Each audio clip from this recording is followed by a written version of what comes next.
Assalamualaikum warahmatullahi wabarakatuh.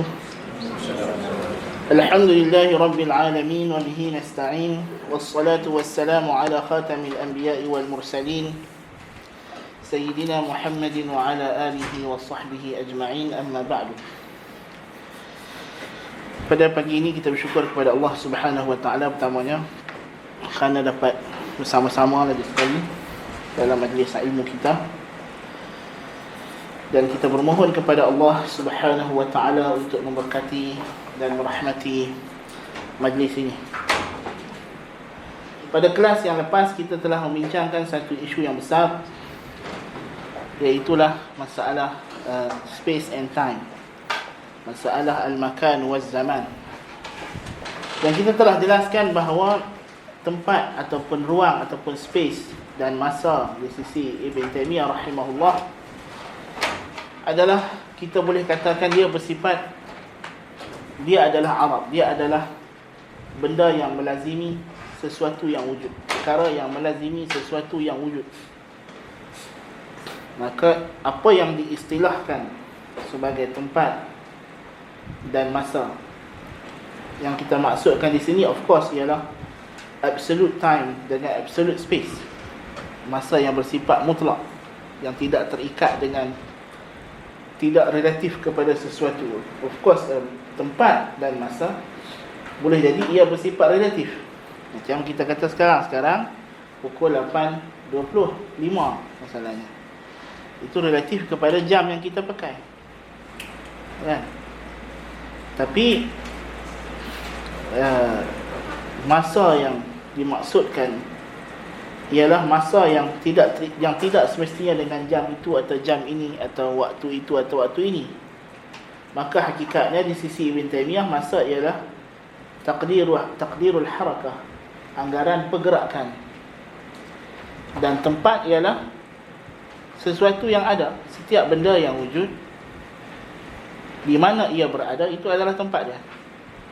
Tak kiralah di mana pun. Macam kita dah sebut, kalau kita angkat botol ni di udara, maka tempat dia di sinilah. Kita tak boleh kata dia tak bertempat. Kan? Sebab setiap benda yang wujud, maka dirinya itu sendiri adalah tempat bagi dirinya. Kan?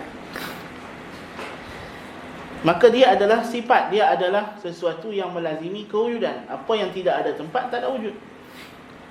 Apa yang tidak ada masa, tidak ada wujud. Dia hanyalah khayalan. Maka menafikan daripada Allah Subhanahu wa taala perkara ini, menjadikan Tuhan itu seperti benda yang tidak wujud. Dan kita bukan maksudkan bila kita kata Allah Ta'ala pada zatnya. Of course, kata Ibn Mubarak, na'rifu Rabbana bi'annahu fawqa as-sama'i as-sabi'ah bihad. Kita mengenali Tuhan kita, kita beriman dengan Tuhan kita dengan kita mengakui bahawa dia berada di atas langit yang ketujuh, fawqa arsyih, di atas arasnya, bihaddin, dengan satu had, yakni pemisah daripada makhluknya. Jadi Allah Ta'ala mempunyai zatnya tersendiri. Sebab itu Imam Ahmad kata, kita tanya kepada Jahmiyah, hal yaghfiru fima bainaka wa bainahu minadh dhunub, adakah Tuhan mengampunkan apa yang ada di antara kamu dengan dia daripada dosa? Kalau kamu isbatkan bahawa kamu memohon keampunan, fima bainaka wa bainah, apa yang di antara kamu dan dia, maka ini mengisbatkan bainunah, mengisbatkan pihak kita dan pihak Tuhan. Dan dia adalah kelaziman wujud, tak boleh nak nafi. Tak boleh nak menafikan perkara tersebut kerana dia adalah min lawazim al-mawjudat, kelaziman benda yang wujud. As long as Tuhan adalah wujud, maka dia ada zatnya yang tersendiri, ada esensi dia yang tersendiri, ada sifat-sifatnya yang tersendiri, yang tidak sama dengan benda wujud yang lain daripada makhluk-makhluknya. Tapi setengah ahli kalam dia tak faham masalah ini. Dia ingat bila kita sebut tempat, dia terbayang langit dengan bumi sahaja, iaitulah alam ini, universe. Tidak betul lah, kerana Allah Ta'ala di luar daripada alam, ba'inun min khalqi fawqa arsyih. Demikian juga masa. Bila kita sebut masa, masa bukanlah sesuatu yang bersifat terpisah daripada benda wujud, pergerakan setiap benda wujud. nisbah antara satu pergerakan dengan pergerakan yang lain, itu adalah masa. Okay. Apa yang saya cakap tadi, itu adalah masa lepas. Yang saya sedang bercakap sekarang ini adalah sekarang. Dan apa yang akan saya cakap sekejap lagi, itu ialah masa akan datang. Itu adalah masa. Bukannya masa itu ada suatu benda melikungi alam macam yang digambarkan setengah-setengah ahli falsafah. Dan dia bukan juga sesuatu yang bersifat waham semata-mata. Bukan sesuatu yang bersifat sekadar benda yang anggaran akal sahaja. Macam kata Immanuel Kant, tempat dan masa ini hanyalah waham akal, benda yang yang ada dalam akal. Ini hampir dengan perkataan ahli kalam juga dari sudut masa. Kita kata tidak juga. Masa itu memang ada, kerana kita tahu bahawa dulu, sekarang dan kemudian itu memang adalah nisbah yang hakiki di antara benda-benda yang berlaku, antara events, kejadian. Jadi setiap benda boleh diukur dengan pelbagai kejadian. Nabi SAW tahun kelahiran baginda diukur dengan peristiwa gajah, peristiwa tentera bergajah, sebagai misal. Kan? Dan kita pun kadang-kadang kita ingat satu benda berdasarkan kejadian tertentu. Kan? Kejadian tertentu dalam hidup kita. Jadi apakah ukuran yang jadikan ukuran masa itu berbeza. Sebelum Allah Ta'ala ciptakan langit dan bumi, belum ada matahari, belum ada bulan, tapi Tuhan kata Dia menciptakan langit dan bumi fi sittati ayyam, dalam tempoh 6 hari. 6 hari apa? Bukan perjalanan matahari, bukan bulan, bukan bintang. Kerana bulan, bintang tidak ada lagi masa itu. Kan? Tapi apakah ukuran yang Tuhan jadikan masanya? Wallahu a'lam. Kita pun tak tahu.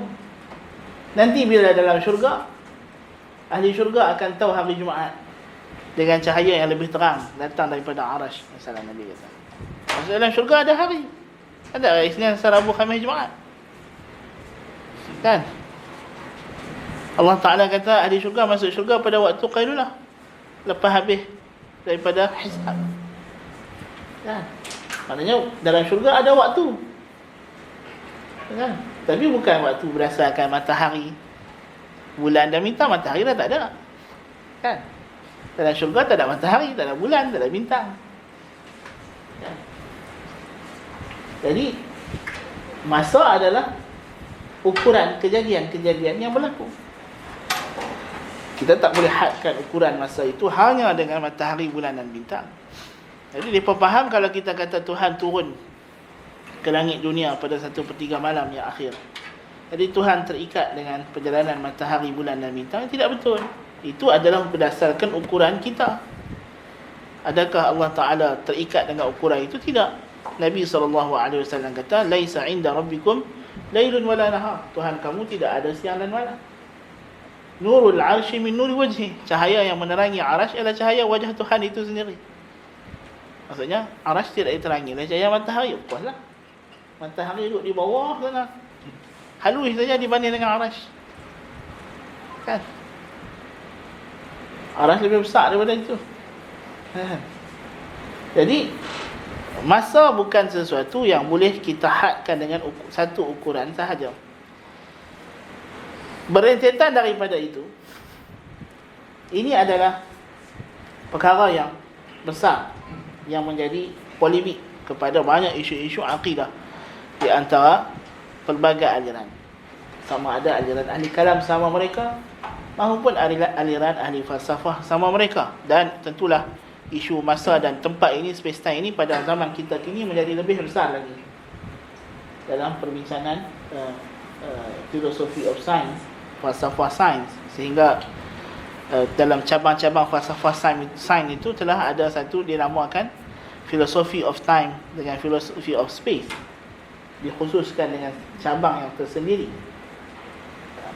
Jadikan dia adalah topik yang begitu penting dan hangat, apatah lagi apabila kita masuk kepada era kuantum, ya, maka pelbagai perbincangan tentang masa semakin mencabar pada hari ini, ya, dengan usaha untuk mewujudkan jam yang lebih tepat, ya, dengan ukuran kuantum, bukan lagi ukuran atom dan seumpama dengannya, kan? Ada Nabi SAW kata, di antara tanda akhir zaman apa? Yataqarabuz zaman. Zaman jadi makin cepat. Kan? Kalau sekarang kita pun guna jam atom, kan? Bila kita nak buka puasa ke apa, dia, bulan Ramadan dia penasihatkan kita buka laman web Mat Malaysia tu, kan, dia ada jam. Tu dia panggil jam atom, kan? Tapi sekarang ni kalau mereka nanti buat jam kuantum, kita tak tahulah macam mana benda yang bersifat subatomik itu bergerak dan ukuran masanya, kan? Dan dalam artikel terbaru tu dia kata mungkin kita akan dapat negative time dan seumpama dengannya. Itu wallahu alam, kuasa Tuhan yang besar, kita tak tahu, kan? Jadi masa itu mungkin akan kita rasa lebih cepat dan lebih pantas. Kan? Kalau orang dulu mungkin, dan macam hidup kita hari ni pun, sebab kita kadang-kadang rasa cepat, pasal kita guna jam itu tidak ikut pergerakan matahari, kan? Jadi sekarang matahari terbit lebih awal, kan? Subuh belum pukul 7 dah habis dah, kan? Jadi kita pun rasa macam sekejap je, kan? Jadi sampai anak-anak dia kata macam apa, ayah ambil sekolah lambat, kata. Balik sekolah lambat. Dia bukan lambat, maghrib tu yang awal. Kita pergi ambil sekolah tu waktu sama juga, pukul 6, kan? Tapi dah daripada jarak nak pergi ambil betul nak balik rumah tu, sampai rumah tak ada setengah jam dah maghrib. Jadi dia rasa macam kita pergi ambil dia balik sekolah lambat, kan? Dia macam matahari tu dah tenggelam awal. Kan? Jadi kita rasa macam kan? Nabi kata taqarabuz zaman, masa itu jadi dekat, jadi cepat, kan? Hilangnya, memanglah ulama kata maksudnya hilangnya keberkatan. Jadi bila kita tak dapat nak manage time dengan baik, kita rasa macam banyak benda tak ada nak buat, kan? Betul lah ni orang dalam kesihatan, dia suruh kita pergi check pula kita punya body time, kan? Ada pula, kan? Tubuh badan kita ni rupanya dia ada masa lain pula. Jadi kita duk rasa kata orang tu mati awal, dah memang badan dia dah sampai masa mati pun. Kan? Kan? Jadi tu macam-macam lah. Kita kata masa, time is relative. Okay. Balik kepada seterusnya. Okay, bila kita sebut perbincangan ini, ala kulli hal, perbincangan yang bersifat fizikal untuk kehidupan kita dan manfaat kita tidak ada isu. Tetapi bila ianya cuba dikaitkan dengan Allah Subhanahu wa taala, itulah yang menjadikan dia isu yang besar. Okey, tentulah bila kita bercakap tentang kejadian alam, kita tak dapat pisahkan percakapan kita daripada Allah Subhanahu wa taala. Kerana apa maksud kejadian alam? Kejadian alam ialah perbuatan Tuhan. Betul? Kita tak boleh kata saya tak bincang pasal Tuhan, saya bincang pasal kejadian alam saja. Tak tanya dia kejadian alam tu apa. Kan? Tapi cuma memanglah dalam minda masyarakat kita hari ini, masyarakat bersifat berminda sekular, sama ada sedar ataupun tak sedar. Sebab kita hidup kita membesar dalam bid'ah sekular ini. Kan? Betul, dalam hadis Ibnu Mas'ud dia kata, di akhir di antara perkara yang akan berlaku kepada umat Muhammad akan tersebarnya bid'ah, sehingga yang muda akan membesar dalam bid'ah itu, yang tua akan renta dalam bid'ah itu. Dan bila orang nak ubah, dia kata ni nak diubah sunnah, kan? Dan banyaklah bid'ah yang kita membesar dalam tu, banyak benda. Ada benda yang kita sedar, ada benda yang kita tak sedar. Contoh bid'ah yang besar ialah bid'ah sekularisme, memisahkan dunia dan akhirat, memisahkan Tuhan dan alam, ya. Bukan bermakna kita nak pegang dengan wahdatul wujud, tak juga. Nah, ni sekarang geng-geng yang nak Islamizekan sains, nak mengislamkan balik sains. Dia berkata sebab punca kerosakan sains ni adalah secularization, pemisahan sains daripada Tuhan. Sacred science dipisahkan daripada profane science, science yang tidak sacred. Jadi kita nak kena sakralkan semula sains. Lepas tu dia pun tengok, ni Ibn Arabi kata wujud ni sama Tuhan dengan makhluk. Tak betul lah juga. Tak betul. Itu jadi bid'ah baru pula. Kan? Tapi poin dia ialah kita nak kata, kadang-kadang kita hidup dalam suasana kita tak sedar. Kadang-kadang kita bercakap benda tu kita pun tak sedar. Kan? Macam bila orang sebut ini bab politik, jangan duk campur dalam agama. Ada soalan macam, awak agama tak ada hukum ke dalam politik? Kan? Jadi macam takkan dalam bab politik tak ada hukum agama kot? Kan? Jadi orang yang macam ni, bila dia bercakap, dia sebut agama, apa dia faham agama? Agama tu adalah benda-benda yang bersifat kerohanian. Kan? Solat, puasa, yang bersifat hubungan dengan Tuhan sahaja. Hubungan makhluk dengan makhluk ini tidak ada agama. Ini berdasarkan apa yang makhluk suka atau redha. Nah, ini tersebar dalam masyarakat kita. Sebab kita tahu bahawa British sangat cerdik bila dia menjajah kita. Kan? Di antara contoh kecerdikan British, sampai ada orang tak percaya kita dijajah oleh British. Kan dia kata, British mana jajah? Dia kata, British main nasihat saja. Kan dia kata British ni penasihat, bukan penjajah. Kan? Dia sampai terus tu yang betul lah. Ada orang duk bincang, ialah dari segi law cerita lain. Maksudnya apa status tanah Melayu dalam rekod dia masa dia duduk kita dulu. Memang dia akan ada kesan dari segi undang-undang dan sebagainya. Maksudnya adakah dia anggap tanah Melayu ni sebagai tanah jajahan dengan istilah undang-undang? Maksudnya macam dia datang ke India, colonize kan? Ada, ataupun kita ni sebagai rakan sekutu dan sebagainya. Itu cerita lain. Tapi dari segi dia mencampuri, dia menentukan perjalanan politik pemerintahan kita, itu jajah lah tu. Benda jajah lah kan. Dan cara dia menjajah itu, dia menanamkan pemikiran sekular. Macam mana dia tanam pemikiran sekular? Dia kata, kami datang penasihat, kami nak nasihat bab urusan dunia saja. Ada istiadat dengan agama Melayu, kami tak kacau. Jadi secara tidak langsung, minda orang Melayu semenjak daripada waktu itu terdidik bahawa agama tak apa, dia tak kacau.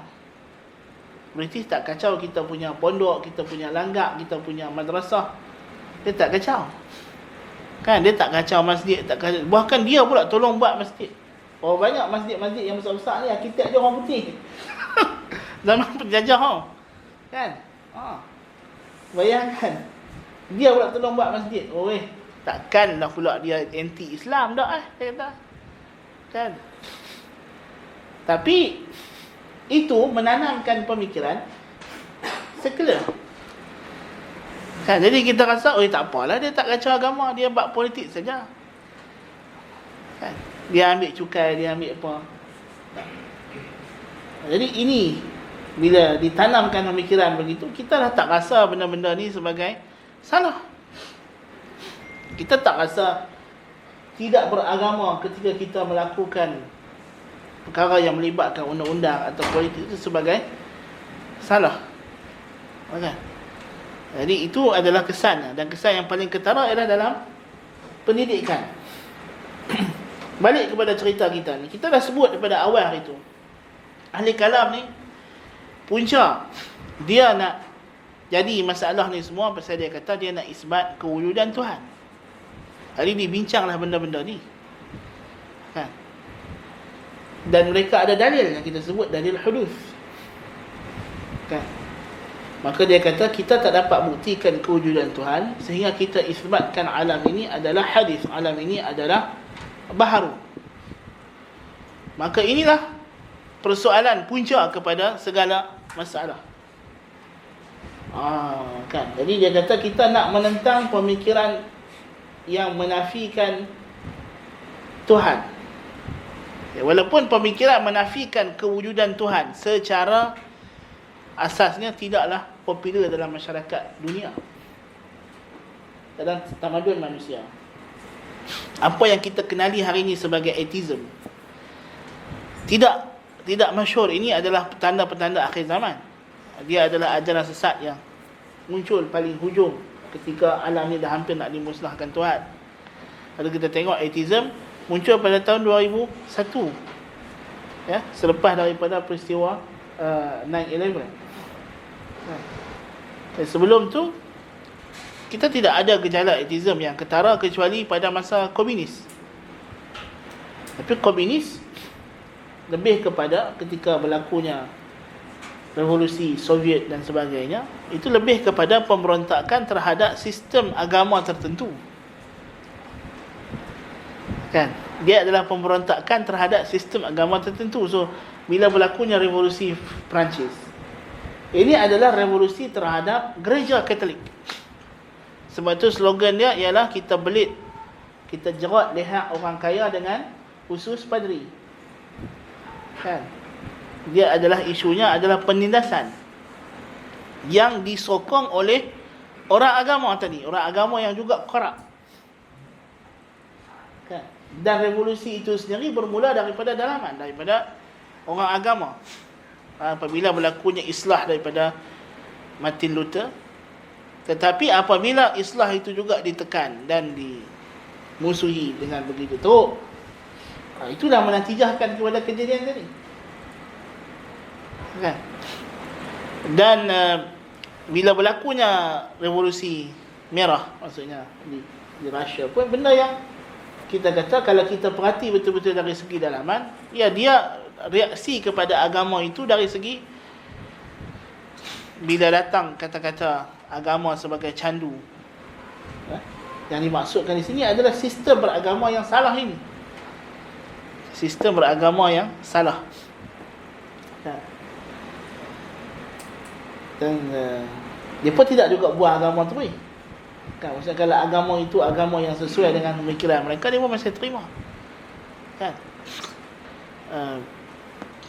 Tapi bila berlakunya 9/11, kita menyaksikan kemunculan apa? Kemunculan new atheism. Atheism baru. Dengan tokoh-tokohnya Sam Harris, Richard Dawkins, Hitchens, Christopher Hitchens, Daniel Dennett, ya. Dan yang kelimanya ialah Ayaan Hirsi Ali. Tapi Ayaan Hirsi Ali sekarang dah masuk Kristian. Dia dah bertaubat daripada ateis. Kan? Tapi dia dulu Islam betul, murtad betul. Jadi murtad juga lah lagi kan. Ala kulli hal,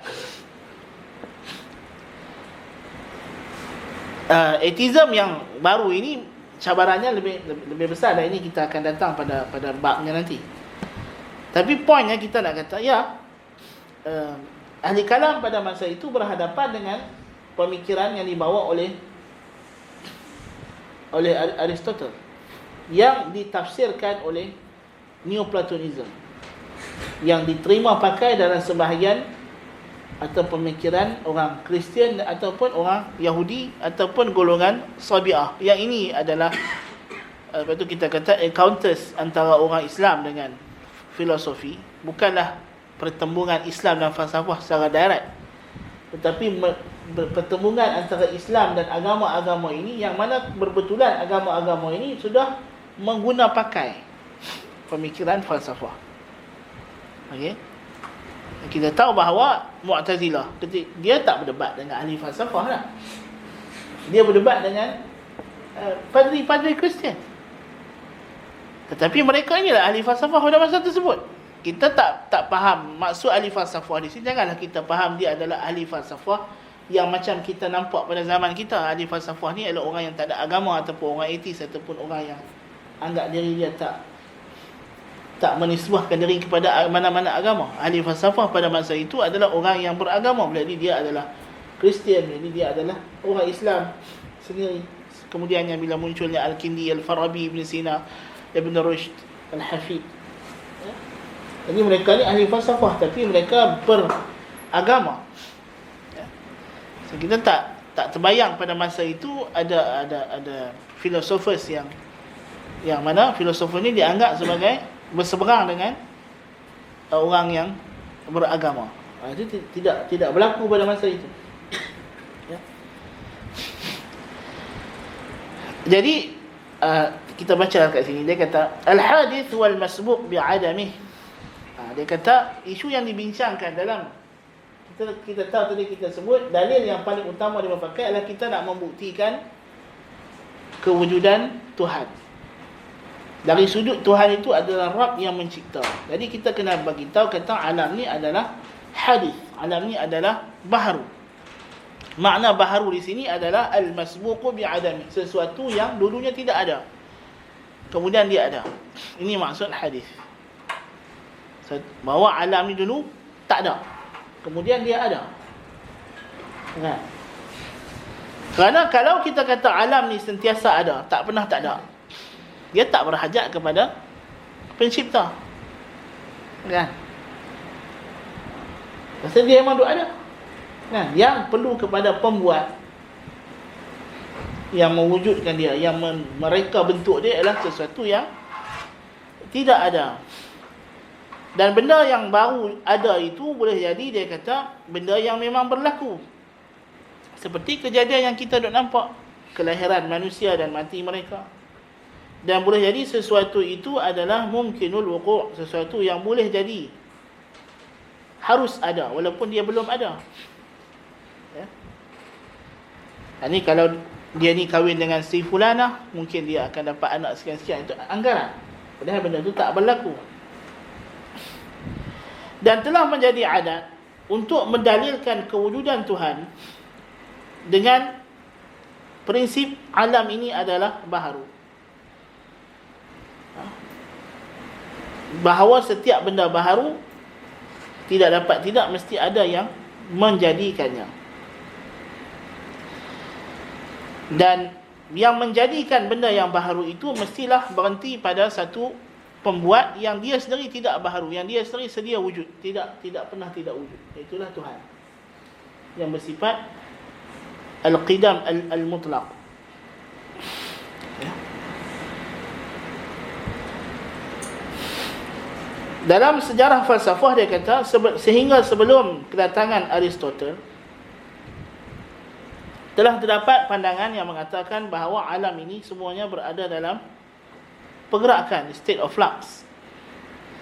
Dan pergerakan itu merangkumi apa saja perubahan, bahawa alam ini sentiasa berada dalam keadaan berubah, taghayyur. Ya. Maka mau tidak mau perubahan ini mestilah dikawal oleh sesuatu yang tidak berubah. Ha? Maknanya alam ini sentiasa berubah. Maka benda yang berubah, dia kata kita tak mungkin boleh tahu. Sebab itu ada ahli falsafah sebelum Aristotle kata, sebelum Socrates sendiri, dia kata kita tak boleh mandi dalam sungai yang sama dua kali. Yalah, air tu dia akan mengalir, kita tak boleh masuk dalam air yang sama. Kan? Bahkan masa kita tengah mandi tu, air tu dah berubah, betul tak? Air tu turun daripada atas tu, hak yang dah pergi ke bawah tak naik atas balik dah, dia masuk ke laut. Kan? Jadi itu hakikatnya. Alam ni sentiasa, dia kata sentiasa dalam keadaan perubahan. Maka disebabkan itu, apa yang berubah mesti perlu kepada yang tidak berubah, yang tidak bergerak. So datanglah Aristotle, dia datangkanlah dalil yang kita sebut sebagai the first unmoved mover, penggerak pertama yang tidak bergerak. Maksudnya dia sendiri tidak menerima sebarang perubahan. Dan especially-nya dalam kitab Aristotle ni, diterjemahkan kitab itu, bahagian itu dinama dia Maqalatul Lam. Aristotle ada beberapa kitab, itu bukan dia yang susun. Dia tulis tapi bukan dia susun. Dia tak bahagi kepada bab dan sebagainya. Jadi ada yang belakangan anak-anak murid dia kemudian susun kitab-kitab dia. Jadi diklasifikasikan mana yang kitab dia berkaitan dengan fizik, mana yang berkaitan dengan psikologi, dan yang mana yang berkaitan dengan metafizik. Kan, metafizik ni istilah berbetulan sebab kitab itu datang setelah bab fizik. Maksudnya Aristotle cerita pasal haiwan, pasal tumbuhan, pasal tubuh badan manusia. Jadi ini semua dikelaskan kepada satu bab. Dia nama dia fizik. Kemudian ada bab-bab yang tidak ada kaitan dengan alam yang kita nampak ini. Tentang kewujudan, tentang perubahan, apa makna dan sebagainya. Tentang soul, jiwa, tentang etika. Jadi itu semua dimasukkan kepada ma ba'da tabi'ah. Apa yang datang selepas fizik. Maksudnya dia adalah bab yang datang selepas fizik. Kan? Semata-mata makna dia adalah susunan kitab itu saja. Okey. So dalam kitab selepas fizik itu dibincangkan, antaranya dibincangkan tentang Tuhan. Tapi Aristotle tak banyak cakap pasal Tuhan. Okey. Kerana dia bukan orang mukmin, dia orang musyrik. Sembah berhala. Kan? Jadi apa yang dibincangkan dalam kitab Lambda, Book of Lambda. Lambda ni bilangan lah, macam kita tahu kan COVID tu kan dia ada apa, Omicron lah apalah, tu kan nombor berdasarkan kiraan Yunani. So Lambda ni nombor 12 kalau tak silap, berapa puan tak ingat lah. Diterjemahkan ke dalam bahasa Arab ni Maqalatul Lam, kitab Lam. Sebab dia Lambda, L, Lam. Jadi apa yang dicadangkan, iaitulah apa Aristotle kata. Aristotle kata setiap benda ni alam ni kita tengok dia bergerak, dia berubah. Dan setiap perubahan didahului oleh perubahan benda yang lain. Dan yang lain itu juga didahului perubahan yang lain. Untuk jadi satu benda dia dalam proses. Tetapi proses ini mestilah bersilsilah, berhubung kait, sehingga dia kena berhenti dekat satu titik. Yang titik ini dia tak boleh berubah. Kan? Jadi kalau kita ambil konsep Pythagoras dulu, Pythagoras kata nombor, alam ni nombor. Okey, katalah alam yang ada ni nombor yang paling besar lah. Kita tak tahu dah berapa trilion ke, berapa kali trilion ke. Okey. Jadi nombor ini akan kembali kepada nombor yang makin kecil sehinggalah dia berhenti kepada nombor satu, yang mana satu tu sendiri bukan nombor, kata Pythagoras. Of course. Kan? Jadi daripada satu datangnya dua datangnya tiga datangnya empat dan seterusnya. So konsep itu sama diterapkan di sini. Okey. Jadi ada sudah kata setiap benda berubah. Daripada satu kejadian, satu keadaan kepada satu keadaan. Okey. Maka apakah punca dia berubah? Iaitulah yang kita dah bincangkan, kita dah sebut dah itu. Iaitulah dipanggil sebagai al-illatul ula, punca pertama. Dan dia adalah al-illah al-ghaiyah. Cuma Aristotle punya pandangan, bagi dia substance yang ada dalam alam yang disebut sebagai jauhar ataupun hail ataupun haili ini adalah qadim, dia sentiasa ada. Jadi substance tidak pernah hilang. Atau dalam bahasa sains moden dia kata energy atau force tidak pernah lenyap. Kan? Betul orang petikai pasal apa, Syekh apa, ada yang kata kenapa orang kata Einstein punya equation E equal to MC kuasa 2. Dia bukan yang tu salah, tapi pandangan yang mengatakan tenaga itu preserve, dia tidak boleh diperbarui dan dia tidak boleh lenyap, tak boleh musnah. Dia sentiasa ada dalam alam ni, bersifat qadim. So itu adalah pandangan Aristotle daripada awal lagi. Aristotle kata kandungan alam ini bersifat qadim. Dia punya substance dia, elemen dia elemen. Dan elemen ni macam-macam lah dalam pandangan orang. Jadi di sisi Aristotle, elemen itu ialah apa yang dinamakan sebagai haili ataupun jauhar. So yang berubah ni apa? Arad. Yang berubah ni ialah sifat. Dia accidents. So hakikatnya sama. Yang berubah ni hanyalah luaran. So bahan itu dia kata bersifat qadim, qidam. Dan Tuhan hanyalah sebagai apa yang disebut sebagai al-illatul ghaiyah, tujuan kepada kejadian. Jadi dalam alam ni kita ada banyak benda bahan-bahan. Jadi bahan-bahan ni disebabkan dia kata nak tasyabbuh bil ilah, nak meniru Tuhan, nak menjadi sempurna macam Tuhan, maka menyebabkan dia bergerak. Jadi Tuhan tidak mencipta bagi dia. Cuma benda dalam alam ni bergerak sebab menuju Tuhan. Jadi dalam pergerakan itulah dia bertembung, tersusun, menjadi pokok, menjadi apa, jadi manusia. Dan konsep ini akan dipakai banyak. Even bila Darwin datangkan teori evolution, sebelumnya Tok Wan dia sendiri lamak dan sebagainya, itu semua dipengaruhi oleh Aristotle punya sudut pandang, nampak sih? Kan? So itu Darwin seronok bila dapat buku Aristotle kan, dia kata dia kata tak pernahlah baca buku yang hebat macam ni kan. Kan? Dia seronok baca buku Aristotle pasal menyokong apa yang dan tersemat dalam benak pemikiran dia. Kan? Jadi walaupun Aristotle mengatakan dengan keazalian sebahagian benda yang bergerak, benda yang berubah, tetapi benda-benda ini semua bukanlah penggerak pertama yang mencipta dan mewujudkan segala yang wujud. Tapi pemikiran Aristotle ini, the first mover, the unmoved mover ini, al-illah al-ula allati la tataharrak ini, telah menjadi telah meresap masuk kepada pemikiran orang yang nak membuktikan alam ini adalah makhluk. Kerana mereka dapati dalil dia bagus, dia berkata. Cuma dia ada silap sikit bila dia kata substance atau elemen itu adalah qadim, adalah azali, tidak ada mula. Dia kata yang tu silap. Jadi mereka semua pakai dalil ni. Termasuklah firqah-firqah Nasraniyah, orang Nasara mula ambil dalil Aristotle ini, Agustin, Aquinas, ya, mula menggunakan dalil ini dengan banyak untuk membuktikan Tuhan adalah benar-benar wujud dan alam ini ada pencipta. Dan kemudian meresap kepada orang Islam seperti yang kita dapat lihat dalam dalil huduth ahli kalam yang telah kita bahaskan.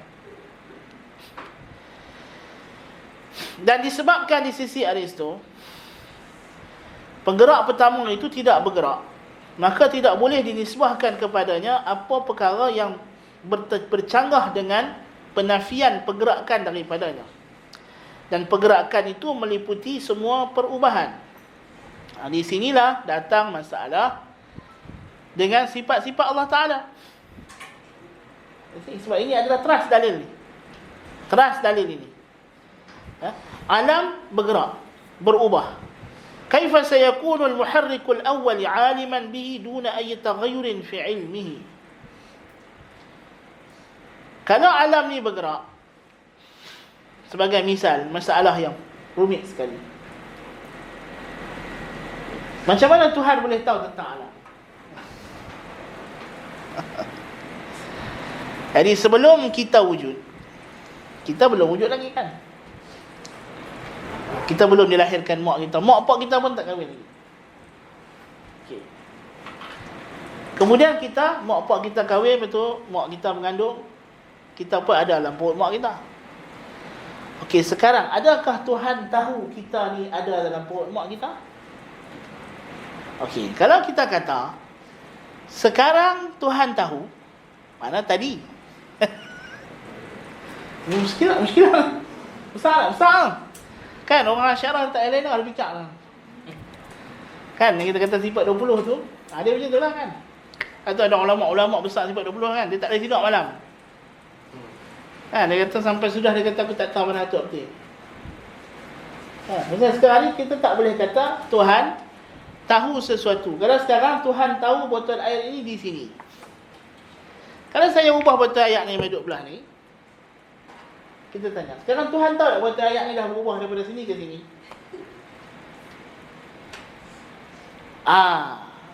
Jadi kalau Tuhan tahu botol air ini telah berubah daripada belah sini mai ke belah sini, so bukankah pengetahuan Tuhan sudah berubah dengan berubahnya botol air ni? Kan? Bukankah sudah ada perubahan daripada dulu Tuhan tahu saya tak ada, sekarang Tuhan tahu saya ada, daripada tidak ada kepada ada. Ini kan perubahan ni, dia kata.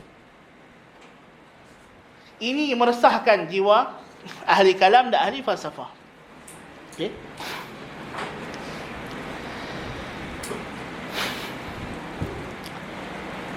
Jadi kalau ilmu Tuhan berkait dengan masa, yang kita bincang masa, dulu, kini dan akan datang, akan berubahlah ilmu. Ya?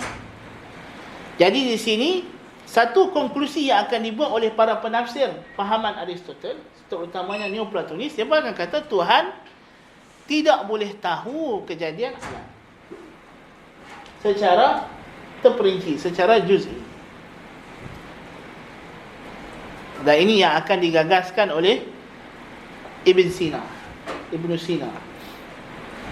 Jadi misalnya kata Tuhan tak boleh tahu kejadian alam secara juz'i, secara partikular. Dia boleh tahu secara kulli, bahawa alam ni macam ini akan jadi semenjak azali. Lepas tu dia tidak berubah lagi, dan dia tidak boleh berfikir melainkan tentang dirinya sahaja.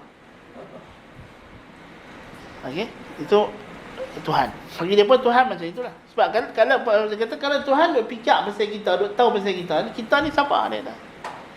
Siapa Tuhan nak kena ambil tahu. So dia, bagi dia Tuhan tak sepatutnya ambil tahu pasal kejadian alam. Okey. Dan ini menarik. Falsafah ini terus berkembang. Dan inilah dipanggil Al-Qadariyatul Ula. Kan? Inilah yang nanti akan datang dekat Ibnu Umar, dua orang tabi'in, dia kata zahara qibalana qaumun yataqaffawna al-'ilm. Dia kata, wahai Ibnu Umar, negeri kami di Basrah telah muncul golongan yang mengkaji ilmu mendalam. Yaquluna bi anna al-amra unuf wala qadar. Dia berkata semua kejadian alam ni baru jadi, Tuhan tak tahu. Tidak ada takdir. Ya, hadis Jibril. Kan macam mana Ibnu Umar boleh riwayat hadis Jibril. Itu Umar kata, akhbirhum anni bari'un minhum wa hum bura'a'u minni. La yaqbalu Allahu minhum sarfan wala adlan hatta yu'minu bil qadar. Bagi tahu depa puak ni, aku tak ada kaitan dengan depa, depa tak ada kaitan dengan aku. Depa telah putus ikatan tali Islam dengan aku. Allah takkan terima amal mereka yang wajib maupun sunat sampai mereka beriman dengan qadar. Lepas tu dia pun riwayatlah hadis daripada bapak dia Umar bin Khattab, hadis Jibril. Bainama nahnu julusun 'inda Rasulillah sallallahu alaihi wasallam idh tala'a 'alaina rajulun shadidu bayad ath-thiyab shadidu sawad ash-sha'r la yura 'alaihi atharu as-safar wa la ya'rifuhu minna ahad. Dan ila sampailah hadis Jibril tanya pasal ihsan. Tapi poinnya nak ambil dekat Nabi kata wa an tu'mina bil qadari khairihi wa syarrihi. Dia ada rukun iman. Jadi so ini adalah persoalan ini adalah yang pertama menimbulkan kekecohan dalam kalangan orang Islam, dan ini berlaku di peringkat awal di zaman Sigharus Sahabat, zaman Ibnu Umar dengan Ibnu Abbas pada awal khilafah Bani Umayyah, penghujung khilafah Abdullah bin Az-Zubair. Punca dia adalah inilah Aristoteles punya pemikiran.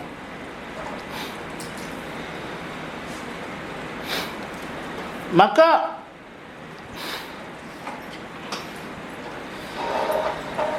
dia bincangkan, dia kata kemudian mewujudkan benda yang wujud tidak mungkin daripada penggerak pertama kerana dia azali.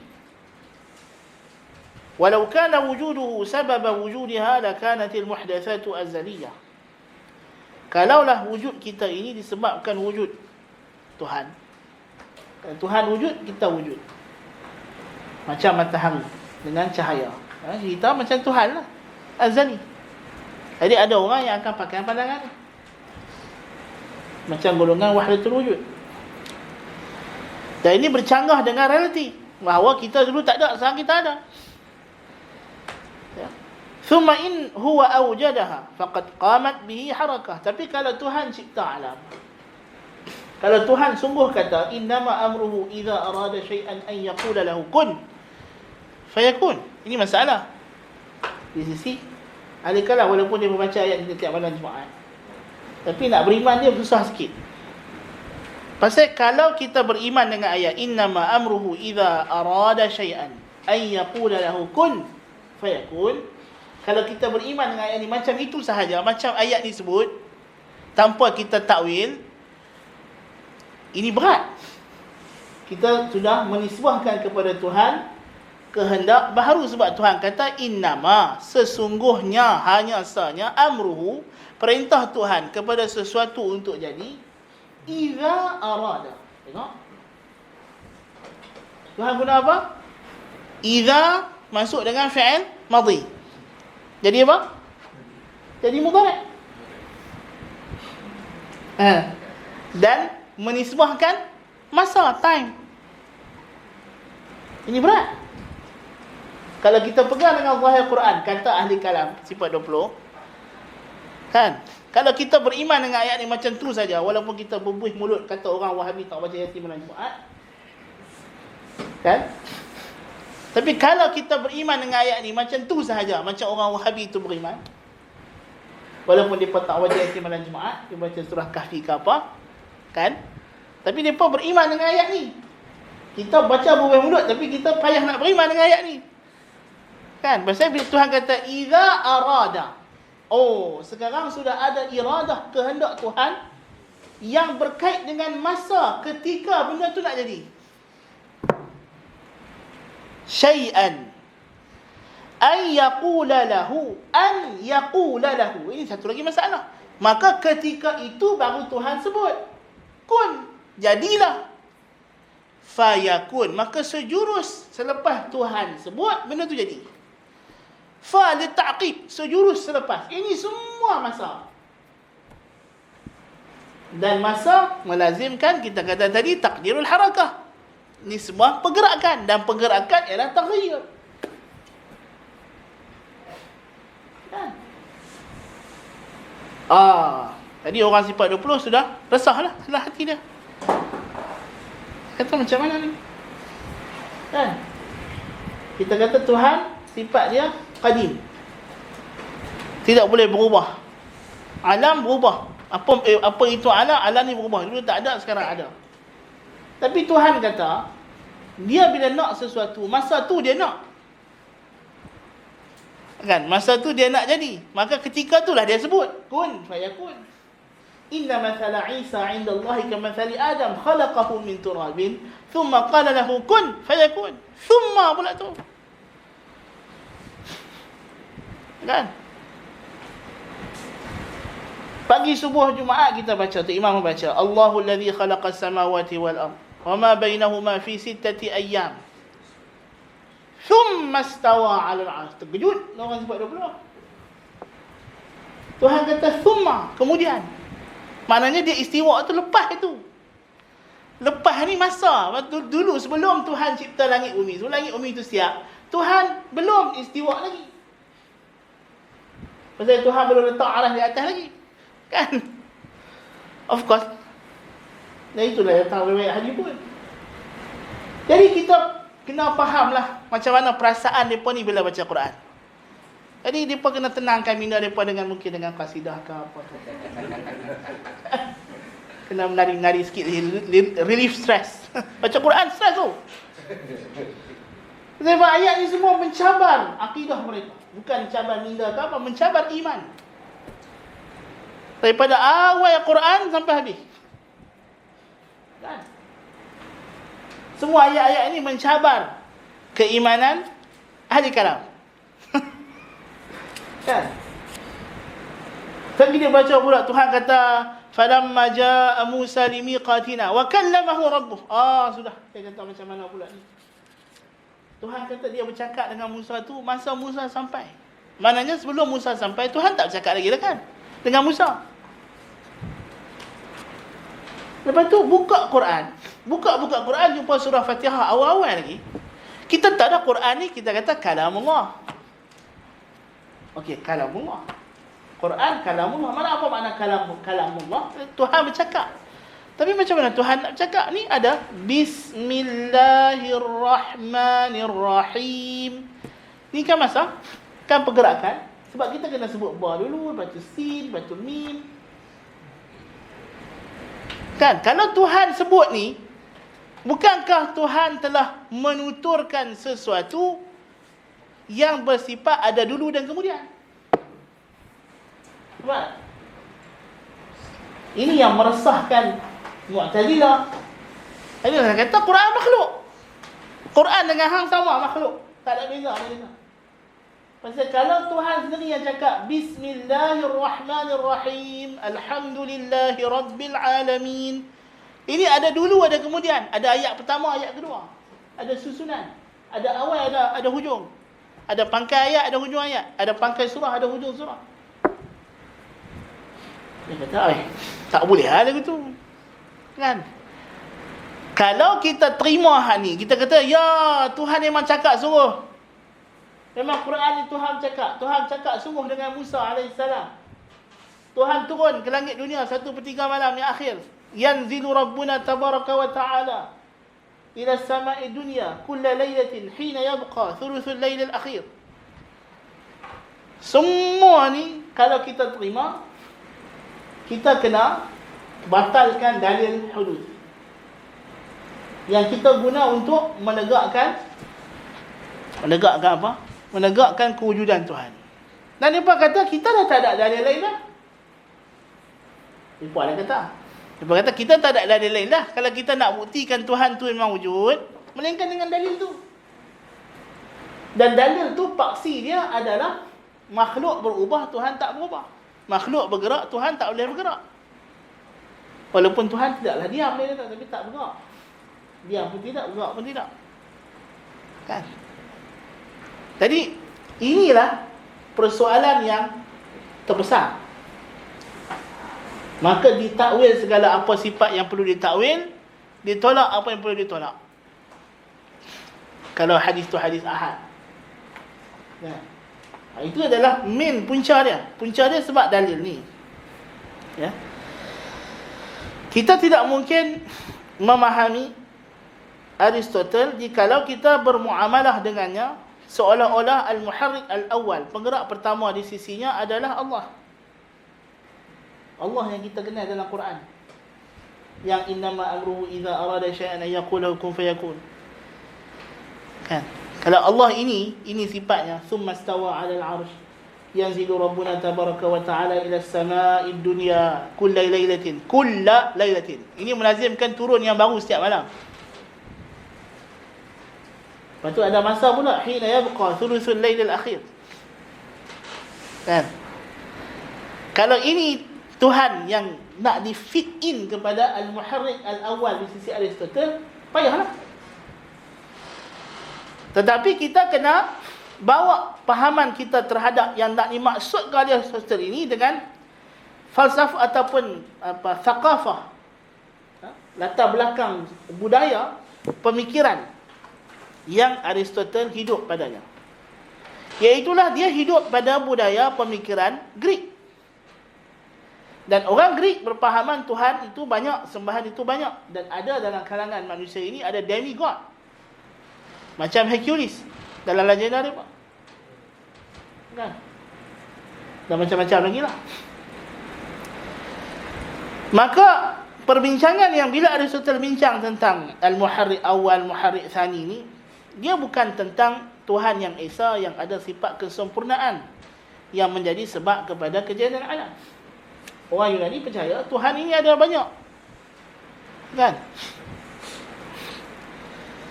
Apabila Aristotle mengeluarkan al-muharrik al-awwal daripada pengetahuan tentang alam, maka tidak dapat tidak adanya punca atau sifat ilmu yang ada sebelum adanya kejadian-kejadian baru dalam alam. Maka di sini dia menyebut tentang suar, forms, bentuk. Yang tidak ada pada pengetahuan tentangnya, tidak ada pada al-muharrik al-awwal. Dan apabila dia tidak menjadikan pada al-muharrik al-awwal, the first mover, kudrah untuk mewujudkan benda, maka dia mengeluarkannya untuk dijadikan sebagai punca kepada wujud, iaitulah hayula. Jadi dia kata muharrik awal ni dia hanyalah mewujudkan hayula, substance, elemen yang tidak bergerak. Pasal apa? Elemen tak berubah. Tidak ada beza di antara elemen api dengan elemen air, elemen udara dengan elemen tanah. pada pahaman dia lah. Okey.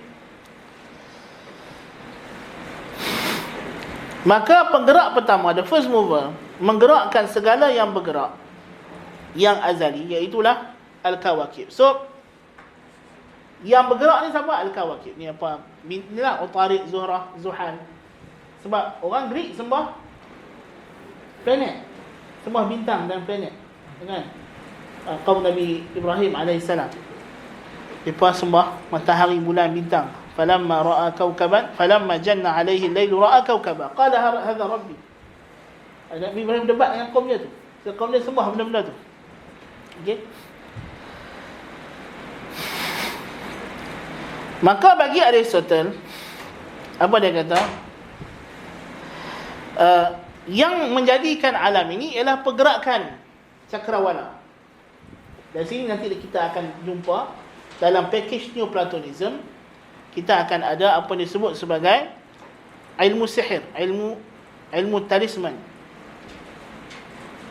Okay, talisman, bila nak tulis tangkal, kena tengok ni hujung. Dia tak boleh tulis gitu saja, suka-suka hati.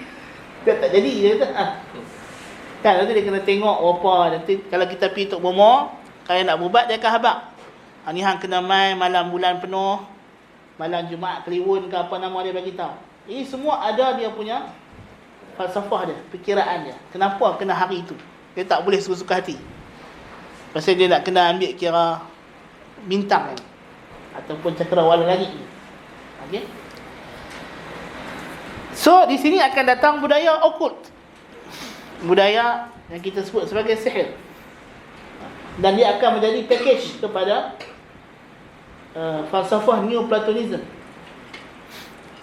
Okay. Sebab itu sampai hari ini golongan Aswaja masih pertahankan wafak dan masih mempertahankan kitab Syamsul Kubra, Syumusul Kubra, Syumusul Ma'arifil Kubra, kitab Al-Buni, kitab sihir. Dan dia berkata ni tasawuf peringkat lain, dia kata. Kan? Jadi pasal apa, macam orang sufi dekat Mesir kan, dia ada nganduk api, cucuk besi, kan? Kat sini belum lagi lah. Tapi kalau kita tak kawan, lama-lama esok kita jumpa lah. Tak tengok nampak macam pakai serban ni, pasal apa duk wel-wel sekali. Tunggu lah sikit masa lagi.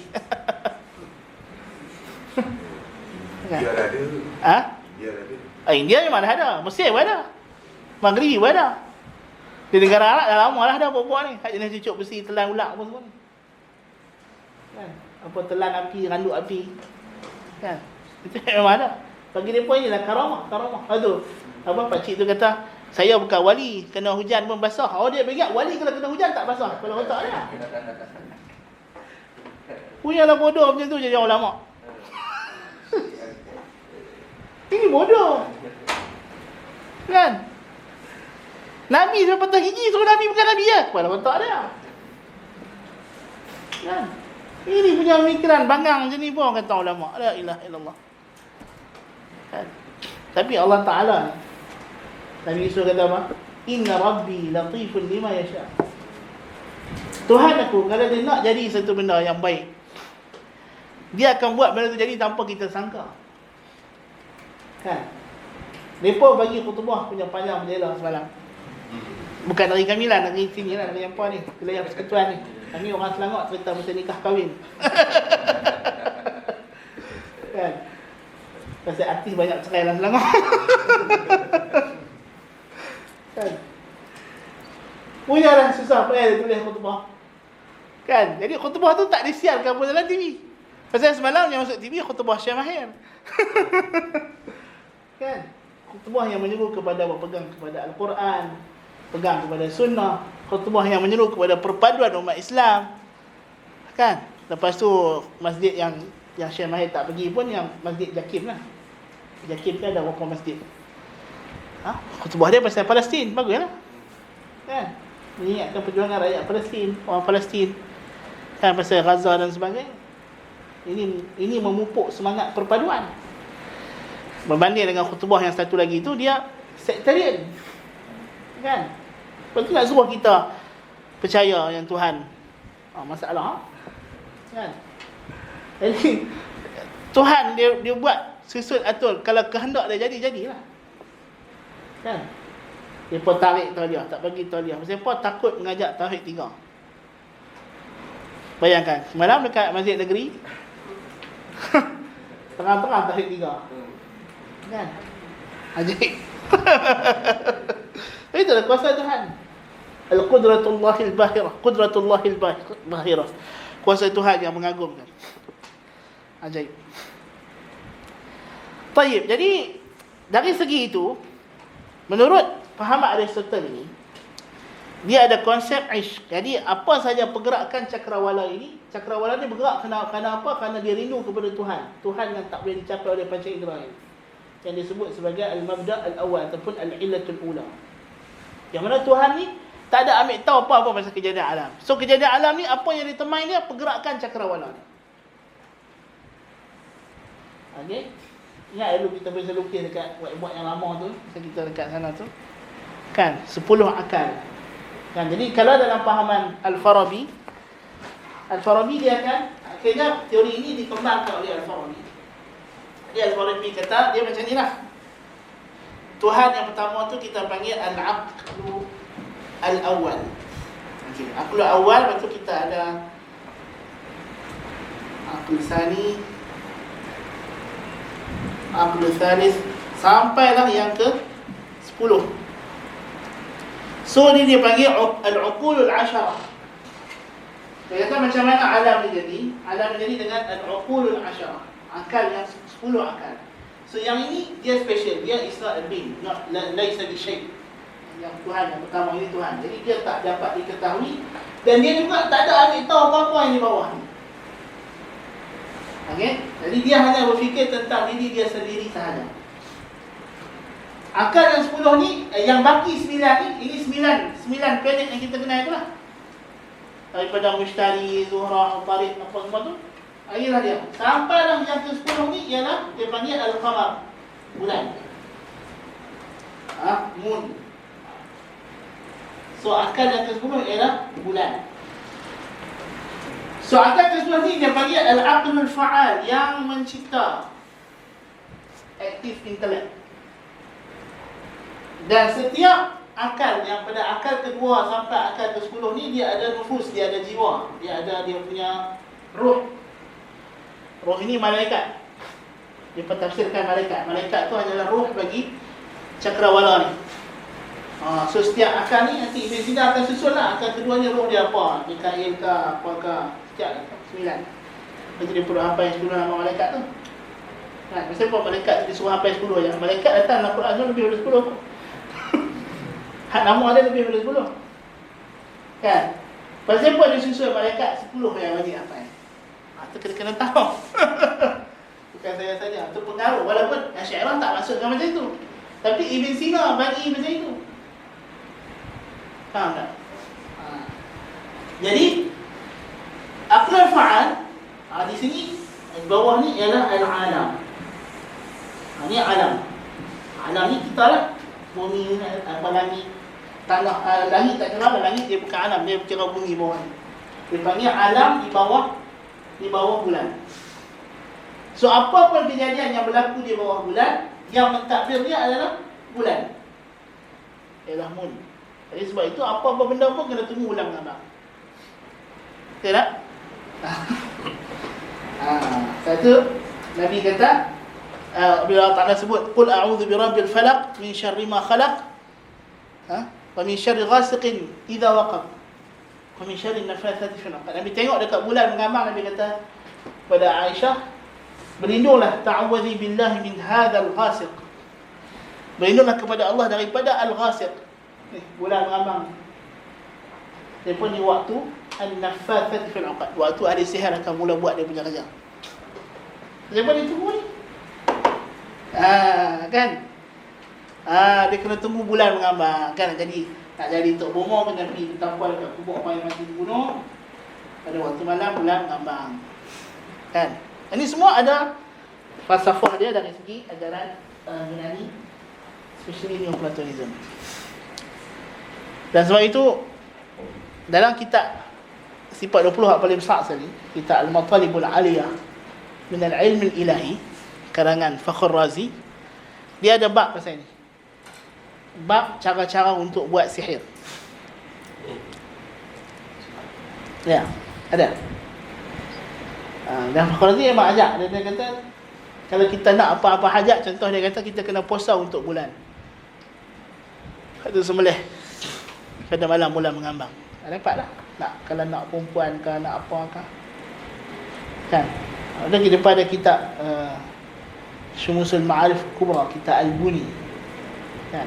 Kalau orang Melayu dia ada kitab Pati Rahsia dengan kitab Mujarrabat.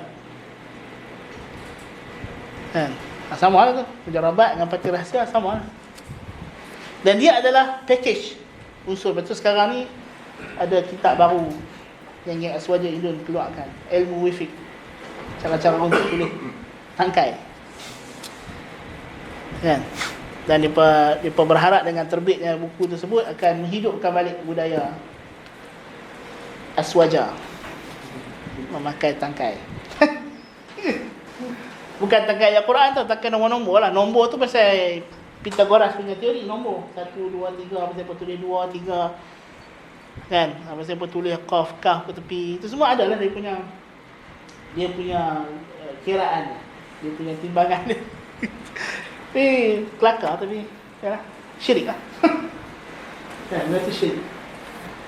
So ini adalah package yang terpaksa diterima oleh golongan yang menerima pemikiran Aristotle belakangan, sebab dia terima pemikiran yang ditafsirkan oleh Plotinus. Ya. Jadi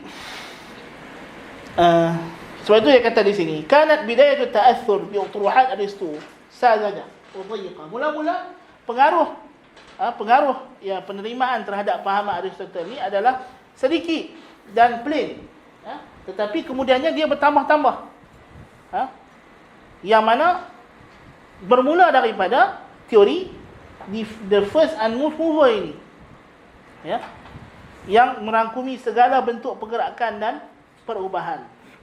Ya. Kanatil firaq al-mutasari'ah tatalahafu lil-qadim al-jadid litudhifahu ila tursanatihi al-kalamiyah.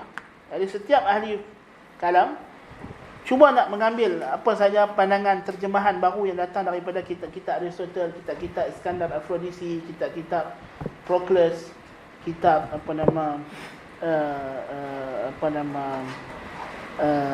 Papyri yang seumpama dengannya, ya. Dan kita dapati pengaruh pemikiran Neoplatonism amat menyerlah pada pemikiran Jahmiyah. Jadi Jahmiyah yang kata Tuhan la syai', God is not a being. Maksudnya wujud pun tak boleh kita nak kata Tuhan. Maksudnya Tuhan ni di atas akan satu. Okey.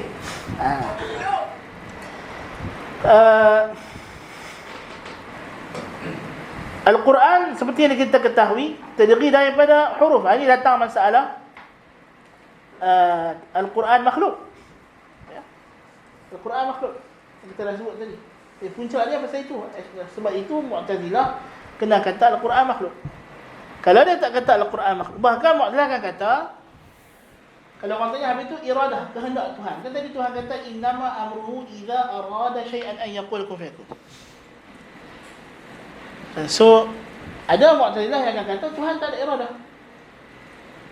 Dan ada yang akan kata iradah Tuhan ialah tidak bertempat, la fi mahal. Tuhan menciptakan satu benda nama dia iradah, dan iradah ni yang berkehendak. So ini adalah balik kepada pahaman Neoplatonism. Walaupun ini diungkapkan oleh Mu'tazilah. Mu'tazilah kita tahu begitu bermusuhan dengan Aristotle dan ahli falsafah, tapi dia pun terpengaruh, tak dapat tidak. Semila Al-Mu'tazilah kata Tuhan mencipta dengan kehendak yang dia ciptakan pada bukan tempat. Apa makna? So iradah tu adalah sesuatu yang lain daripada Tuhan. So kamu kata dia tak bertempat. Ibn Sina kata dia tempat dia di bulan. Kan? 9 malaikat yang ke-10 ialah Jibril. Jibril duduk dalam mana? Jibril duduk dalam jiwa Nabi Muhammad. Kan? Dan yang bereaksi dengan akal yang ke-10 ialah Nabi Muhammad. Mesti Nabi Muhammad adalah Nur Muhammad. Itu maksud Nur Muhammad. Itu nanti kita akan bincang. Kita akan datang masalah ni nanti lebih detail masalah akal 10 ni, dan macam mana akal yang ke-10 tu dia bertindak balas dengan Nur Muhammad untuk menjadikan alam. Okey. Kemudian apabila datangnya Abu Hasan Asy'ari rahimahullahu taala, walaupun beliau berusaha untuk kembali kepada aliran Ahli Sunnah wal Jamaah dan cuba untuk melawan Mu'tazilah, dan sebelumnya Ibnu Kullab. So Ibnu Kullab pegang benda yang sama, bahawa Tuhan tak boleh ada harakah, perubahan sama sekali. Kita bukan cerita berubah macam Kristian kan, Tuhan jadi budak kecil masuk dalam perut Maryam. Itu bukan. Itu memanglah mustahil. Kan? Itu baru nama berubah. Kan, daripada hidup jadi mati. Mati jadi hidup, daripada jaga jadi tidak jaga. Itu berubah yang memanglah tak patut. Tapi dia memang boleh bercakap. Betul dia diam, betul dia bercakap. Takkan tu pun berubah. Kita tak panggil orang yang tengah diam. Masa orang yang boleh bercakap, ketika dia diam, bisu dia tak? Kalau gitu saya seorang boleh cakap. Orang ni dalam bilik ni semua bisu belakang tak cakap. Kan? Masa kita tak bercakap, kita tak panggil bisu. Yang cacat tu bisu. Kan? Jadi sebab itu nanti datang formula baru daripada Kullabiyah. Bila Kullabiyah cuba nak damaikan di antara aliran salah yang kata Al-Quran bukan makhluk dengan fahaman Platonism yang mengatakan Tuhan tak boleh ada, Neo-Platonism, Tuhan tak boleh ada pergerakan, maka dia akan kata Quran yang kita baca ni makhluk. Sebab tu dalam kitab-kitab Asy'ariyah macam kitab Jawharat Tauhid ke apa, dia akan kata kita tak boleh kata Quran makhluk melainkan pada maqam ta'lim. Maksudnya kalau ngaji dekat pondok, ngaji dekat universiti, dia akan sebutlah Quran tu makhluk, tapi dekat orang awam kita tak boleh katalah. Kita kata Al-Quran kalamullah qadim. Depa kena sebut je tu Al-Quran kalamullah qadim ataupun ghairu makhluk. Depa tak boleh sebut Al-Quran ghairu makhluk macam kita. Dan kita di sunnah kita sebut Al-Quran ghairu makhluk. Cukup kan? Depa kena sebut Al-Quran kalamullah ghairu makhluk. Jadi dalam hati kena niat yang ghairu makhluk tu kalamullah, bukan Quran tu. Sebab Quran ada huruf. Kan? Quran ada huruf. Jadi dia tak payah kata Quran bukan makhluk. Lepas tu dia nanti tadi apa? Al-Bajuri akan bincang masalah siapa yang susun huruf. Kalau kita baca Bismillahirrahmanirrahim, kita kata yang ni Tuhan sebut. Tapi dalam sifat 20 dia berbincang siapa sebut. Confirm bukan Tuhan. Dia kata confirm bukan Tuhan. Jadi macam mana jadi Bismillahirrahmanirrahim ni? Sama ada Tuhan cipta dekat Lauh Mahfuz atau Jibril yang susun. Jibril dapat makna, Jibril terjemah. Atau lebih dahsyat lagi, Nabi Muhammad sendiri yang terjemah. Jibril pun turun dengan makna. Jadi nanti benda ini akan memberi kesan kepada jaringan Islam liberal. Kita tahu pengasas dia Ulil Awsar Abdullah datang daripada kelompok Pondok Aswaja, bukan daripada kalangan. Kalau kita buka Twitter dia dia tulis itu kan, pendidikan aliran tradisional Asy'ariyah Maturidiyah. Ada tulis. Itu pengasal jin tu, jaringan Islam liberal tu. Kan? Jadi mereka akan melihat Quran yang kita baca ni hanyalah terjemahan. Jibril terjemah atau Nabi Muhammad terjemah berdasarkan waktu, sedangkan kalam Tuhan itu sendiri tidak ada. Ada dalam diri Tuhan. Maka di sini nanti akan ada seruan untuk mengulang tafsir Quran pada setiap zaman supaya sesuai dengan zaman. Itu kesan dia lah. Kesan dia. Jadi Quran tu perlu diulang terjemah, diulang tafsir yang baru. Tak boleh pakai lah tafsir lama. Tafsir Ibn Jarir, Ibn Katsir semua ni lapuk lah. Tak boleh lah. Kita perlu kepada tafsiran baru pada setiap masa, di setiap tempat yang berbeza. Jadi sekarang ni kita dalam dunia akademik barat, dia ada tafsiran, dia panggil tafsiran Quran feminism, tafsiran Quran untuk orang color people, maksudnya black people, orang Afrika ada tafsiran dia sendiri. Kan dia pun nak jadikan Quran tu macam patung Jesus Christ dia. Kan Jesus Christ kan dia berubah-ubah warna kan. Jesus Christ dekat Afrika warna hitam, dekat Eropah muka orang Eropah. Kalau main dekat tempat lain dia berubah kan, dia berubah ikut Tuhan tu sendiri berubah mengikut bangsa yang sembah dia. Kan? Jadi dia nak ada satu tafsiran Quran yang sesuai. Untuk orang Melayu, tafsiran Quran Melayu. Untuk Melayu tu bahagi lagi. Melayu Malaysia lain, Melayu Riau lain, mungkin Melayu kita tak tahu lah. Kan? Melayu Filipina, Melayu banyak. Asal Afrika pada Melayu. Kan? Jadi tak ada satu agama yang satu lah. Sebab tu dia datang gagasan dia panggil Islam Nusantara. Cuba tak? Islam Nusantara. Maksudnya Islam di Nusantara kan. Bukan Nusantara tu masuk Islam. Islam tu masuk Nusantara. See? Itu bahaya tu. Maknanya Islam tu dia kena ikut budaya Nusantara. Dia kena ubah diri dia sesuai dengan orang Nusantara. Bukannya Nusantara tu berubah ikut agama Islam. Itu benda-benda yang kita akan elaborate nanti. Tapi point kita di sini nampak mana mai pandangan-pandangan yang kata Quran bukan kalam Tuhan dan bukan kalam Tuhan hakiki tapi makhluk diciptakan dan sebagainya.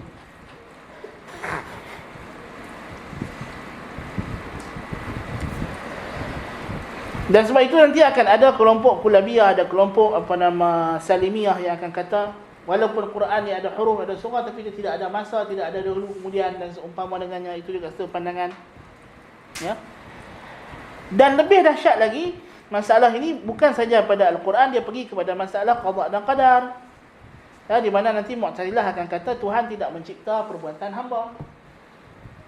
Ya, pasal apa? Kalau Tuhan cipta, Tuhan sedang zalim manusia. Kalau Tuhan yang ciptakan perbuatan manusia, Tuhan zalim, dia kata. Dan datang masalah kasab dalam mazhab Asy'ariyah bila menafikan ta'khir sebab. Kan air tidak membasahkan, api tidak membakar. Ya, kerana dalam sifat 20 bila kita kata api membakar dari kira syirik lafzi, syirik perkataan. Sebetulnya kita kena kata kebakaran berlaku ketika adanya api. Ya. Rumah tu terbakar, mana hantar terbakar pasal ada api. Bukan api tu sendiri terbakar. Kan? Kebakaran itu berlaku ketika adanya api. Jadi bila ada api, Tuhan jadikan kebakaran. Api sendiri dia tidak ada kuasa membakar. Tidak ada beza api dengan air. Sebab apa? Dia punya jirim sama. Dia punya hayula, hayl, jauhar dia sama. Jauhar api adalah jauhar air. Yang berbeza hanyalah arad. Dan Tuhan hanya ada kesan pada arad.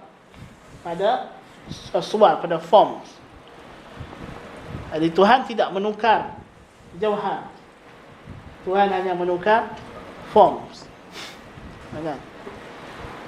Ini kata apa? Macam sekarang kan teori baru, string theory. Kong ni juga. Kan mesti dia kata semua benda ni tersusun daripada string. Jadi kalau string itu digetarkan dengan getaran yang tertentu, jadilah benda jadi macam tu. Faham tu lah.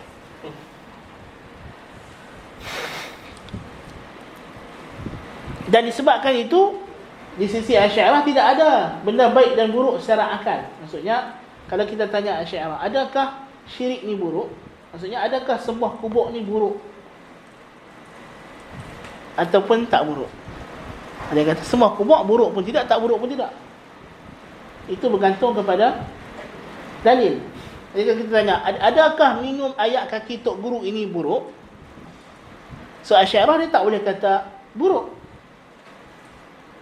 Pasal bagi dia fitrah tidak ada dalam fitrah manusia hukum terhadap perbuatan tersebut. Kita tengoklah tok guru tu, macam kalau tok guru kami tak buruk lah. Kalau tok guru orang yang kami tak suka, tok guru tu buruk lah. Dia macam tu, dia kena tengok konteks. Atau bagi dia pun tidak ada dalam fitrah, benda tu sama saja, tidak ada beza. Sebab jauhar satu. Yang berbeza ialah pada arad dia.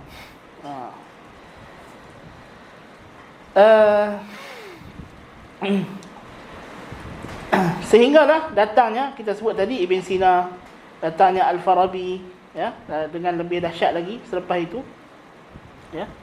Dan kemudiannya akan datang Al-Ghazali cuba untuk membantah Ibn Sina, ya. Tetapi tentulah tidak kebanyakan pandangan Ibn Sina itu akan memberi kesan kepada tesis-tesis Abu Hamid Al-Ghazali rahimahullahu ta'ala, Dan ini akan memberi kesan kepada pemikiran ahli kalam selepas daripada beliau kita sebut tadi macam Ar-Razi apa semua. Dan kemuncak penerimaan Neoplatonism dalam Islam ialah pada tangan Ibn Arabi bila dia datangkan gagasan wahdatul wujud. Ini kemuncak. Ini maksudnya dia telah terima habis A sampai Z segala pemikiran Plotinus. Seumpama dikoyak Al-Quran itu diganti isinya dengan tinggal kulit saja tulis Quran, tapi isinya adalah the Enneads. Okey. Jadi ini kita akan, masa daripada kata dah habis, kita akan sambung. Anda ingat tak bagi habis tajuk ni hari, tapi tajuk ni berat sikit. Kita boleh bagi dua. Jadi kalau habis tajuk ni, kita nak pindah pergi kepada Sufism, Mysticism. Jadi padanlah, lepas tu kita tajuk ni dia, kelas ni dia makin lama makin berat. Dia macam itulah. Dia macam awan yang mengandungi air, kan? Tapi insya-Allah lama-lama kita akan turun hujan yang boleh menjadikan kita ada ilmu yang dapat menyuburkan iman kita insya-Allah taala. Baik, naktafi bihadzal qadar. Dan kita akan sambung perbahasan dia. Kita akan lihat macam mana teori ini memberi kesan dalam konteks Tuhan sebagai pencipta. Ini penting. Dan ini kemuncak cerita dia ialah macam mana aliran-aliran dalam Islam ni dia melihat Tuhan sebagai Al-Khaliq, Ar-Rabb. Macam mana ditafsirkan Rabbul Alamin. Jangan ingat takwil itu hanya berlaku pada dua tangan, mata, istiwa saja. Rabbul Alamin pun ada ditakwil oleh ahli falsafah. Tidak sama lagi maknanya macam makna asal. Kan, macam Ibn Sina bagi dia Tuhan tak cipta dengan makna cipta mewujudkan. Kan? Dan di sisi ahli kalam, Tuhan tidak mula mencipta sehinggalah jadinya alam. Sebelum itu Tuhan tak ada buat apa. Jadi ini semua benda-benda yang bercanggah dengan makna Rabbul Alamin. Jadi ini kita akan hurai pada the next class insya-Allah taala. Ada soalan? Memang benda-benda ni dia orang discuss dalam kuliah dia orang. Ya, boleh dikatakan macam itu. Maksudnya benda-benda ni bergantunglah penerimaan dan kefahaman orang. Kadang-kadang kebanyakan macam Ibn Taymiyah sebut, masalah aliran-aliran, dia kadang-kadang bila disampai di peringkat bawah, yang bawah tak tahu apa yang di atas. Dan kita tengok macam sewajar di Malaysia ni, pengajian mereka tak mendalam. Mereka hanya angkat kitab Sanusiah saja, habis-habis buat Ummul Barahim, kan? Jadi kalau macam tu mungkin mereka pun tak sedap. Cuma pemikiran ini meresap masuk kepada mereka menerusi bila mereka ada tarikat dan tasawuf, kan? Sebab benda tu dah selepas daripada zaman Al-Ghazali, lepas daripada Ar-Razi, kemudiannya yang akan melengkapkan penerimaan pemikiran ni ialah Ibn Arabi. Ibn Arabi yang akan susun balik, dia yang akan gabungkan ahli kalam dengan ahli tasawuf. Sebenarnya berperang canggah, mereka bergaduh. Okey. Tetapi Ibn Arabi akan ambil dan cantumkan, dan dia akan letakkan Neoplatonism tu sebagai bingkai keseluruhan bagi ajaran dia. So dengan itu sempurnalah dia punya penggabungan yang pada asal tadi duk kontradik. Kawan ni ambil sikit, kawan ni ambil sikit. Kawan ni setuju kat sini, dia ni setuju kat sini, tapi tak setuju dekat sini. Tapi Ibn Arabi akan, betul Ibn Arabi sebut dalam Fususul Hikam, dan dia kata Asy'ariyah tak faham konsep jauhar dengan arat ni betul-betul. Dia kata kalau dia faham arat dengan jauhar ni betul-betul, dia kata dia akan ikut aku. Nampak? Masa zaman tu Ibn Arabi satu zaman dengan Fakhr Razi. Fakhr Razi tak boleh terima lagi apa yang Ibn Arabi sebut, bahawa alam ni Tuhan, Tuhan ni alam. Kan secara explicitly macam itu payah untuk diterima.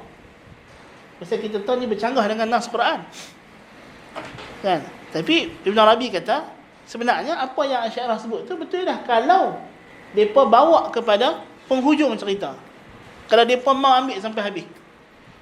Maknanya apa yang depa letak di awal tu aku yang lengkapkan. Ibn Arabi kata aku yang bagi sudah. As long as alam ni adalah arat sahaja, apa jauharnya? Jauharnya adalah Tuhan. Dia kata gitu. Apa salah? Sebab sifat jauhar dah macam Tuhan, tidak ada tempat, tidak ada ruang, tidak ada saiz, tidak ada tepi, tidak ada bucu, tidak ada warna, tidak ada rasa, tidak ada bau, tidak. Kalau tanya Tuhan pun macam tu juga dia berkata. Kan? Jauhar bukannya atom yang kita nampak dalam mikroskop tu, bukan. Antum arat lagi macam apa? Kan? Jadi kalau dah macam itu punya jauhar, apa beza sifat jauhar dengan Tuhan? Jadi Nabi kata jauhar tu Tuhan lah. Jadi kita ni satu. Kita ni adalah sifat Tuhan. Bila Tuhan kata aku mendengar, mendengar tu apa? Kita lah yang mendengar, bukan Tuhan. Kan? Jadi yang menerima Ibn Arabi, ya, mereka menerima benda ni. Dan mereka terima konsep Nur Muhammad dan seumpamanya martabat 7. Ini semua adalah huraian kepada martabat 7 ni, diringkaskan daripada ini. Sebab kemudian teori Al-Farabi ni 10 ni akan dikembangkan lagi. Ibn Arabi akan kembangkan sampai 100 martabat lebih. Al-Jili akan jadikan dia 40 dalam kitab Insan Kamil. Kemudian nanti Burhanpuri akan ringkaskan jadi 7. Dan 7 itu yang akan dibawa ke tanah Melayu untuk dijadikan akidah pegangan. Ni pasal payah kan kalau sampai 10 sampai 100. Jadi 7 tu ngam-ngam lah, okey lah 7. Kan? Tapi dia asas dia balik, martabat 7 tu balik dari sini. Konsep dia. Cuma peringkat itu ada khilaf pada mereka, ada yang diperingkaskan, ada yang diperincikan. Kan? So apa yang Al-Farabi sebut dia tak lari daripada apa dia sebut, daripada martabat wahdah, wahidiyah, ahadiyah, kemudian pergi kepada alam misal, kepada alam roh, alam jisim. Itu semua adalah ringkasan kepada martabat yang disebut di sini. Kemudian alam jisim tu nanti akan bersatu balik pada tubuh Muhammad. Bila Nur Muhammad masuk dalam tubuh Muhammad, bersatu balik alam roh dengan alam jisim, kemudian patah balik naik atas. Itu patah macam tu. Semuanya mula dekat sini lah. Kan? Tapi sifat 20 itu akan jadikan sandaran. Akan jadikan landasan. Maksudnya bukan pada sifat bilangan sifat 20 itu, tapi konsep-konsep yang diketengahkan dalam pemikiran sifat 20 itu boleh menjadi asas, macam yang diakui oleh Ibn Arabi sendiri, boleh menjadi asas kepada penerimaan wahdatul wujud. Walaupun Asy'ariyah sendiri pada asalnya tak terima. Lepas tu kita kata 200 orang ulama yang kafirkan Ibn Arabi, 199 tu Asy'ariyah. Tolak Ibn Taimiyah seorang. Kan? Hal lain tu semua ulama Asy'ariyah. Kan? Tapi sebab tu Ibn Taimiyah kata, kalau orang Asy'ariyah berdebat dengan orang wahdatul wujud, dia akan sampai satu titik dia akan jam. Macam Nuadrus jam dengan yang Al-Kiti lah. Kan? Dia tak boleh nak berdebat pergi lah. Jadi dia patah balik tentang Wahabi lah. Dia boleh pergi sampai dekat tu je. Pasal kalau dia nak pergi lagi further the argument, dia kena tolak sifat 20 tu, baru boleh. Dia kena isbat Allah Ta'ala di atas aras secara hakiki. Dan itu akan menolak konsep Tauhid sifat 20. Kan? Jadi dia akan jam. Macam mana Ar-Raniri jam dengan pengikut pengikut Wahdatul Wujud Hamzah Fansuri lah. Kan? Pasal bila dia asas tu ada dekat dia, dia tolak itu hanya berdasarkan dia rasa tak selesa dengan benda tu. Kan? Bukan kerana di sana ada asas hukum bahawa benda tu bercanggah. Kan? Jadi kalau kita suruh orang Aswaja berdebat dengan DISBH pasal minum air kaki Tok Guru, kita agak-agak apa akan jadi? Sudah debat tu. Dia akan jadi Farisi je lah. Tok Guru hang bukan Tok Guru. Dia ni bukan Tok Guru hang, bukan Tok Guru juga. Ada kali main lawan tarik rambut je lah. Tak ada apa, tak ada nilai. Pasal asas sama-sama terima boleh minum air kaki Tok Guru. Cuma khilaf pada siapa Tok Guru. Ini muskilah. Kan? Kan? Muskilah lah. Tok Guru relatif. Tok Guru hang bukan Tok Guru aku, tapi Tok Guru aku bukan Tok Guru hang, tapi sampai Tok Guru pada pandangan aku dia Tok Guru. Kan? Tak ada kesudahan. Jadi macam mana mereka nak?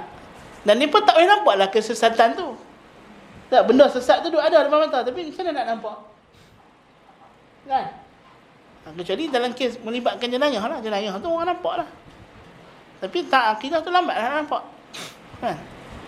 Itu isu dia. Beza masa dulu, masa mereka tidak menerima sangat wahdatul wujud. Ketika Asy'ariyah masih tidak terima wahdatul wujud, cepat mereka nampak kesantan rakam itu. Tapi sekarang bila mereka dah terima balik wahdatul wujud, payahlah. Kan, pasal cermin tu dah berabuk. Nak tengok teropong tak nampak lah. Wallahu ta'ala a'lam bis-shawab. Aktafi bihadzal qadar. Subhanakallahumma wa bihamdika asyhadu an la ilaha illa anta astaghfiruka wa atubu ilaik. Assalamualaikum warahmatullahi wabarakatuh.